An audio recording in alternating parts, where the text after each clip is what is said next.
नमस्कार. सर्वात आधी सर्व जे सबस्क्रायबर आहेत आपले त्यांना सर्वांना मनापासून खूप खूप धन्यवाद. आज आपण मंचुरियन बनवणार आहोत. तर त्यासाठी मी पत्ताकोबी बारीक चिरून घेतलेला आहे, 4-5 मिरच्या, एक अद्रकाचा तुकडा घेतलेला आहे. थोडंसं मीठ ॲड करून हे मिक्सरला टोसर असं वाटून घेतलेलं आहे. पाव चमचा तिखट ॲड केलेला आहे कोबीमध्ये आणि मैदा ॲड करून याचा आपण घट्ट असा गोळा बनवणार आहोत. नंतर बारीक बारीक गोळे बनवून व काही हाताने तोडून आपण हे छान फ्राय करून घ्यायचे. तुम्ही इथे लाल कलरसुद्धा ॲड करू शकता. हे सुके मंचुरियनसुद्धा खूप टेस्टी लागतात. दिसत नाही छान पण खायला खूप टेस्टी लागतात.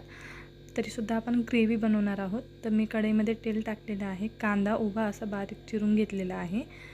मंचुरियन मसाला आणलेला तो 2 कप पाण्यामध्ये ॲड करून बाजूला ठेवलेला. आता मी यामध्ये बारीक चिरलेला अद्रक आणि लसूण ॲड केलेला आहे.